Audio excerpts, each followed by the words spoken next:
오늘 설교 제목은 은혜의식 생명의식입니다. 은혜의식 생명의식.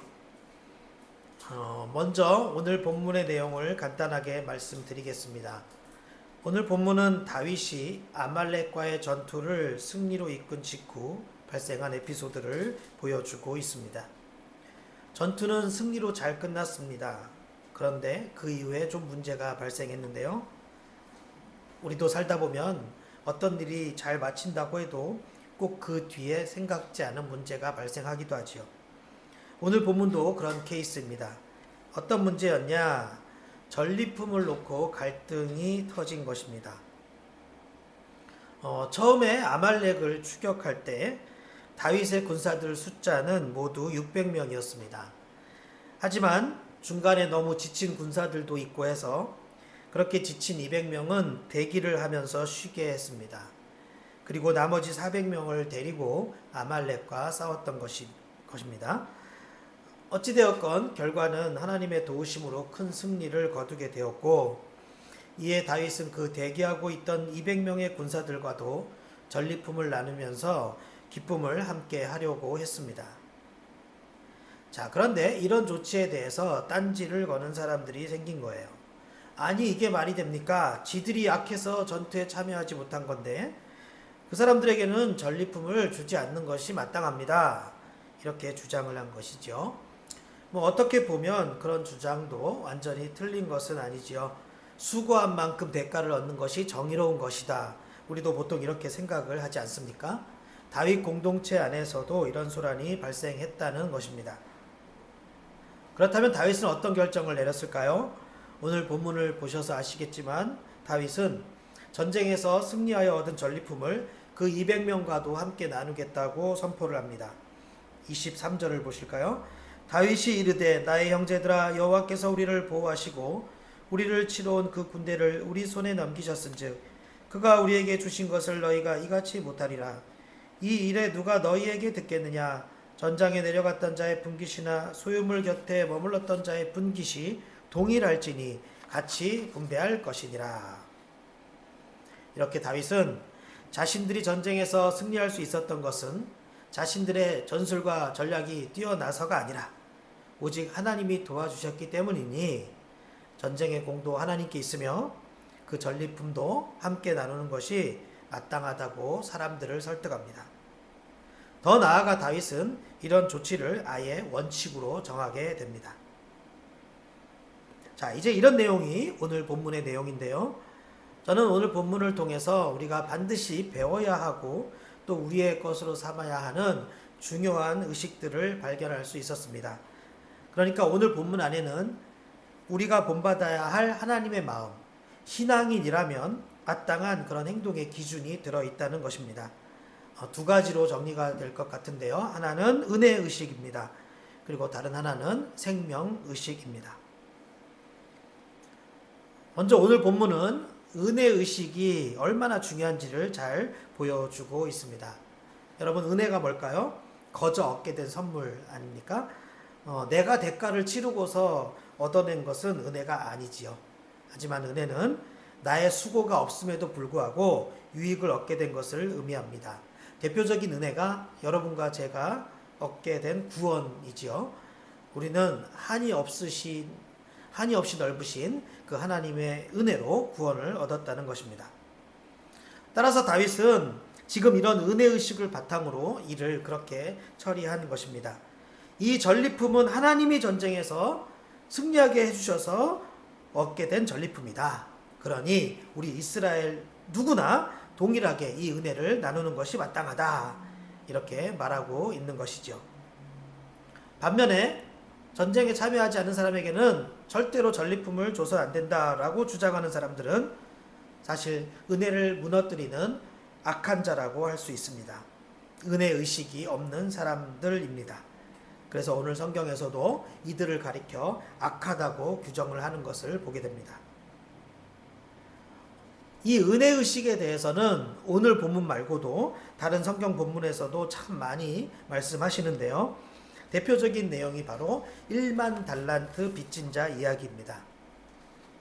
자신은 엄청나게 큰 빚을 탕감받고도 그에 비하면 정말 세 발의 피라고 할 수 있는 그렇게 적은 빚을 진 사람을 가혹히 대했던 어느 악한 자에 대해서 성경이 말씀하시죠.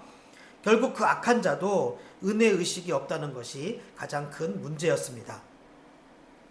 이렇게 우리도 내가 하나님께 받은 은혜가 있는데 그런 은혜 받았다는 것을 모르거나 또는 그것을 잊고 있으면 다른 사람들에게 한없이 엄격하게 되는 것입니다. 그래서 우리가 그것을 참 조심해야 돼요. 은혜의식이 있는 사람은 자신의 권리를 주장하지 않습니다. 하지만 은혜의식이 결여된 사람은 언제나 자기의 권리를 주장합니다. 이렇게 자기 공로와 행위를 주장해서 어떤 보상을 받으려는 사람들은 지금도 많이 있습니다. 그래서 사회적 지위가 높거나 재물이 많은 사람이 교회에서도 유력한 자로 행사하려 합니다. 헌금을 많이 했다고 발언권을 더 얻으려고 합니다. 이런 모든 일들이 바로 십자가 은혜를 교란하는 일이라고 할 수 있는 것입니다. 마태복음 10장을 보면 우리 예수님께서 말씀하시기를 너희가 거저 받았으니 거저 주라 이렇게 하시는데요. 바로 이 말씀이 은혜의식으로 사는 사람들의 가치관이라고 할 수 있는 것입니다. 따라서 우리가 은혜의식으로 살아가기 위해서는 먼저 내가 받은 은혜와 내가 감사할 것들을 먼저 생각해야 합니다. 그러면 다른 사람들에게 관대할 수 있습니다. 그리고 이렇게 은혜의식이 충만한 사람들이 모여있는 공동체는 언제나 승리할 수밖에 없는 것입니다. 또한 오늘 본문은 이런 은혜의식과 더불어 생명의식이 얼마나 중요한지도 가르쳐 주고 있습니다. 생명의식은 다른 사람의 생명을 귀하게 여기고 다른 사람의 생명도 사랑하는 의식을 말합니다. 오늘 본문에서 다윗이 행한 조치들 안에는 바로 이런 생명의식이 잘 담겨 있었다는 것입니다. 그러니까 어떻게 했습니까? 약한 사람들에게도 동일하게 전리품을 나누어 주었던 것입니다. 성경에서 이런 생명의식을 잘 보여주고 있는 또 다른 본문으로는 마태복음 20장이라고 할 수 있습니다. 마태복음 20장을 보면 포도원 일꾼 이야기가 나옵니다. 어느 커다란 포도원을 가진 주인이 일꾼들을 구하려고 아침 일찍 장터에 나가지요. 그 장터에는 일자리를 구하기 위해서 많은 사람들이 서성거리고 모여 있었습니다. 그래서 아침 7시 정도에 몇몇 일꾼들과 고용계약을 맺고 자신의 포도원으로 그 일꾼들을 데리고 왔습니다. 그리고 그 이후에도 오전 9시, 12시, 오후 3시, 마지막으로 오후 5시 그때까지 일자리를 구하지 못한 사람들을 데리고 와서는 자신의 포도원에서 일을 시켰습니다. 이렇게 하루의 일정을 다 마치고 나서 주인은 모든 일꾼들에게 똑같은 일당을 주었습니다. 그러자 먼저 온 일꾼들이 불만을 터뜨리는 거예요. 왜 똑같이 일당을 주냐는 것이죠. 이렇게 불만을 터뜨리는 이런 사람들은 생명의식이 아닌 비교의식으로 가득 찬 사람들이라고 할 수 있습니다. 하지만 포도원 주인은 달랐습니다. 포도원 주인은 날이 저물도록 일거리가 없어 방황하고 있는 사람들, 정말 가족의 생계가 달렸는데 빈손으로 돌아갈 수 없어서 어쩔 줄 몰라 하는 그 사람들을 긍휼히 여기는 생명의식으로 가득 찬 사람이었습니다. 그러니까 이렇게 똑같은 상황 속에서도 완전히 다른 행동이 나온 것이지요. 이때 먼저 온 일꾼들은 한마디로 늦게 온 사람들의 고통을 이해하지 못한 것입니다. 왜요? 생명의식이 없기 때문이에요. 사실 이렇게 먼저 온 일꾼들도 만약에 주인이 불러주지 않았다면 그냥 장터에서 계속 놀고 있었어야만 했습니다. 그리고 그들도 그들 자신과 가족의 생명이 위협을 받았을 것입니다. 따라서 불만을 터뜨릴 것이 아니라 이렇게 말했어야죠. 우리를 불러주셔서 일하도록 해주신 것에 감사드립니다. 저뿐 아니라 여기 모인 우리 모든 다른 사람들의 생계도 해결해 주신 당신은 정말 자비하신 분입니다. 이렇게 말하면서 모인 사람들과 함께 기뻐해야 마땅했습니다. 이제 오늘 본문으로 다시 돌아와서 전리품을 나눈다고 불만을 터뜨린 사람들도 마찬가지였습니다. 이 사람들도 생명의식이 없으니까 남은 200명에 대한 생각은 눈꼽만큼도 없었던 것이죠. 남들은 알 것 없고 그저 나만 잘 살면 된다는 것 아니겠습니까? 그러면서 자신들은 마치 정의로운 것처럼 포장을 하죠. 그러나 정의와 공의는 원래 그럴 때 쓰는 것이 아닙니다. 정의와 공의는 가난한 자나 연약한 자들이 차별을 받지 않도록 할 때 쓰이는 말이에요. 원래 하나님은 정의와 공의를 그럴 때 사용하셨다는 것입니다. 따라서 우리가 하나님의 뜻대로 살아가려면 먼저 우리의 의식이 변화되어야 합니다. 우리 의식이 변화되지 않고서는 절대로 하나님의 뜻에 순종할 수가 없다는 거예요.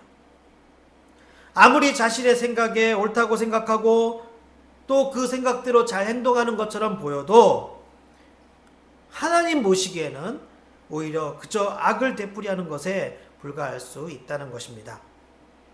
따라서 은혜의식으로 채워지는 것이 먼저입니다. 생명의식으로 내가 채워지는 것이 먼저입니다. 저는 우리 보듬교회 모든 성도들이 이런 의식으로 충만해지기를 소망합니다.